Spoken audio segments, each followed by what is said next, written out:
Today, I'm joined by Robyn Petrou, former CEO of Energy Super. With a career in financial services spanning the past 25 years, Robyn has been in all types of leadership roles, spending 20 years as a senior executive. In early 2021, Energy Super announced the merger with LGIA Super. While she enjoyed her role, Robyn realised it was the perfect time to explore other career opportunities leading up to the merger and beyond. Robyn engaged the team and executive performance partners to help her with this. After delivering and driving Energy Super's merger with LGIA Super, Robyn left her position in July 2021 and has continued to work with executive performance partners. Thank you, Robyn, for your generosity in sharing your story and partnership with the team at Executive Performance Partners. Robyn, let's start. Talk me through your career to date and the roles and responsibilities of being the CEO of Energy Super. Thanks, Sarah. I started out of university straight into superannuation, and in particular in those days it was a HR and actuarial consulting business that I was working for, and I really started in on the base of the development of superannuation. So what I found was that I had moved my career and got lots and lots of opportunities throughout the financial services industry. So I moved from the HR and actuarial firm, moved into a banking and retail environment, then moved across into a back office and software development business, and that's where I started to develop my senior executive skill set. At that time, I was challenged with the merger, and I was also challenged with maturing the superannuation fund, and so I have been involved in an industry of change for my whole career, and nothing sort of changed when I was the CEO of Energy Super. So at that stage it was not named Energy Super, so I went through a whole program of merging two businesses together, rebranding, changing the whole organisational structure, and delivering to the new government regime and legislation, and just continually going through change in that process. So my career has been divided as the ability to impact the end client through service delivery, the ability to lead teams, create environments where the client was the central goal. This has led to me to not-for-profit sectors. Being people-focused leader in this sort of industry and in a changing environment has allowed me to grow, develop and evolve organisations, teams, capabilities and skills, something that I've been very attracted to over my career. Finally, from a personal lens, the ability to continue to challenge myself with new ways of working, challenging my leadership skills and creating learning opportunities is what sort of gets me up in the morning. And so, that's something that I sort of evolved and developed with my EP partnerships. Change and challenge were common themes in your discussion just then. When did you know, when was that moment when you realised that you needed guidance for the next period of change and challenge in your career? So one of the things as a leader I recognised is that to actually change, you do need to be able to change with people and with teams around you. Change is not easy. I think, the point in time at the moment, as we're all going through the COVID and recognising that change can be quite uncomfortable, being able to share that with someone, being able to get someone else to support you. Just because I've been a senior leader, just because I'm a CEO, doesn't mean that I've got no room to learn and to grow. And I think that's really important that leaders recognise and understand that. It took me a little while to actually not recognise that I actually did need someone, but that is because often you are so busy with the now and today that you don't actually recognise that there is support you should be getting sooner rather than later to help you with the next phase. So that's really kind of when I look back now, that doesn't mean it was all clear for me at the time, Sarah, but someone actually did tap me on the shoulder and said, what do you want to do now? And I said, good question. Because I recognised it was an opportunity for me to sit back and rethink where I want to go next. And is that what brought you, that moment of clarity, the key point of what brought you to Executive Performance Partners? Yes, it did. And actually I was introduced by EPP by word of mouth. And it was actually a recommendation to me. And so I met David Munro over the phone, because obviously we were in COVID lockdown. Yes, I met him virtually and also then met Andrea. And I was really clear about what it was that I wanted to get out of this partnership. Now, I've been a mentor for many, many years, and I understand the value of mentorship, but I also wanted to make sure that what I got was tangible as well. So it was really important for me that I actually met with someone and worked with someone who was able to move, chop and change and sort of grow with me, because at that stage I wasn't sure what I needed to do or where I needed to go next. All I knew was it was a great opportunity for me to sit back and reflect. You've mentioned in the past in your wonderful career that you've constantly been tapped on the shoulder for new challenges. By the sounds of it, from what you've said, that it was time for you to take leadership or take direction of where you wanted to go rather than being tapped on the shoulder. Was this one of the core objectives of this partnership, and what were some of the others? Yes, and that's a good pickup, Sarah, because that was one of the things that I had been doing, was continually responding to change around me, as opposed to setting that challenge up for myself going forward. So that was one of the goals, was to actually understand what was important to me now, what was important to me going forward, and where did I think that I wanted to add value, and what were the values and the businesses that I was looking for. And it's amazing how, you know, as your career progresses and as you grow and as you learn, you actually become a little bit more clearer. And I was in a really comfortable position to be able to say, yes, I now want to take control of my career. We often kind of get caught up in that old saying was, you know, take the opportunities where you can. Sometimes you also need to sit back and reflect on what it is you do want to do and where you want to go, and then try and find that particular career role that aligns with that. And that's where I'm at today, which I think is fortunate.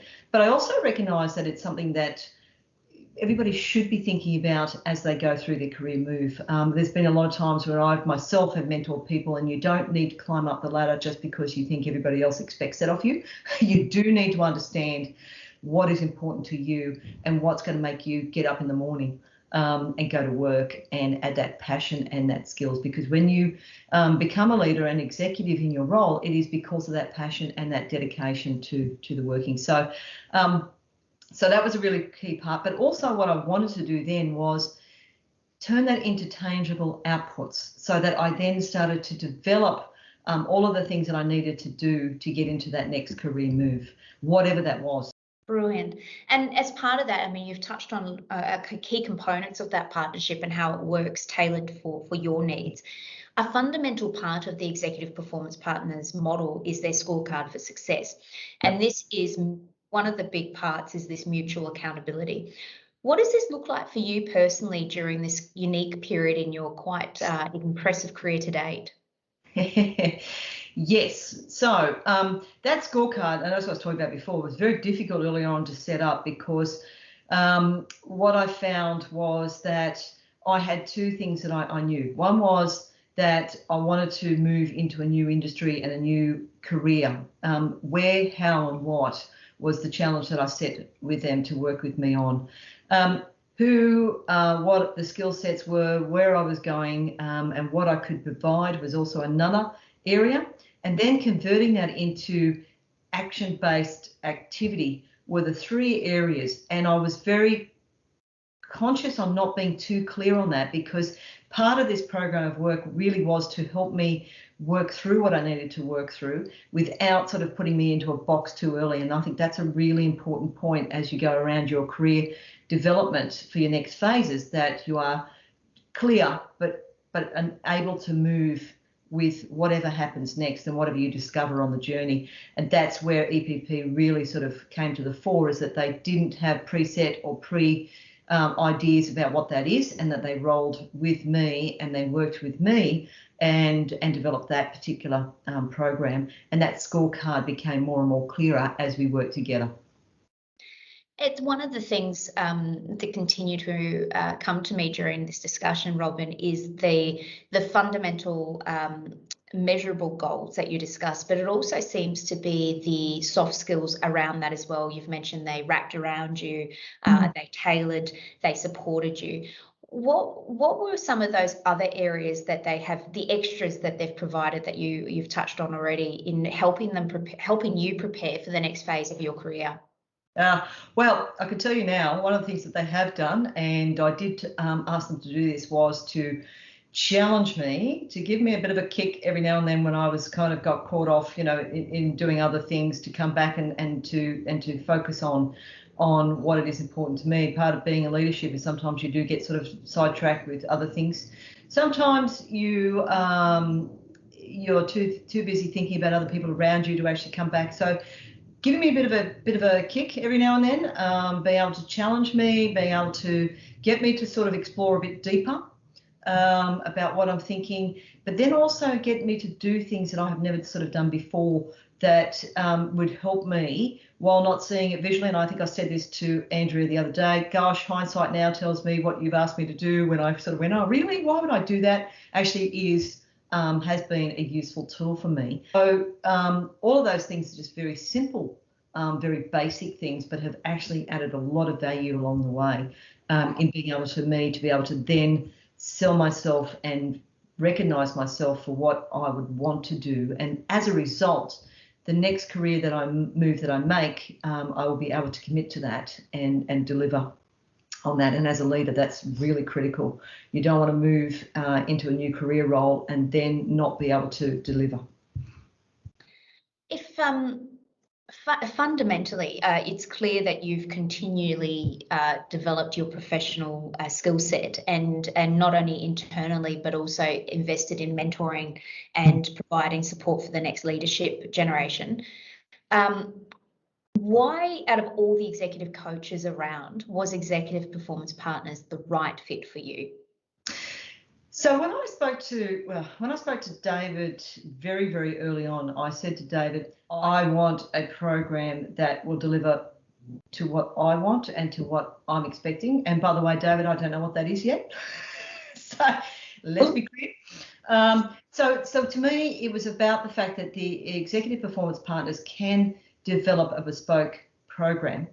They don't, and the thing that's really important is that they don't do it up front. They actually work with you and help you to explore what that looks like, and then come back at points in time and deliver back to you, and it starts to evolve. Lastly, Robyn, I imagine there would be a number of executives in exactly the same position as you right now, where they're looking at how do I take ownership of my career and look for that next challenge. What would you say to your peers or someone watching this who is feeling very, is nodding their head towards your story and feeling very similar in a similar situation? What would you say to them who might be considering an executive coach or calling someone like Executive Performance Partners? Look, I think this is something that I could definitely say, and it's something that I've always said as a leader and as a mentor. Leadership is never learnt. Skills and capabilities can always grow and develop. And as you move forward in your career, you do need someone to be able to sit back and work with you. As leaders, we often get busy. As parents, we're busy. Work-life blend. All of those things means that we need to also have time to articulate and think about ourselves. And the best way of doing that is through mentoring, and it is through partnering with people like EPP, who are very specific about how they can support you. Now, it's not about gaps of knowledge or skills or anything like that. It's actually about having someone who partners with you and develops plans, and actually drives you to develop a better person and a better you to be able to bring forward into your next career. Thank you, Robyn, for sharing your story. What an incredible journey you've been going on, and I look forward to hearing where your next career opportunity lands. Thank you, Sarah. Thank you. Pleasure.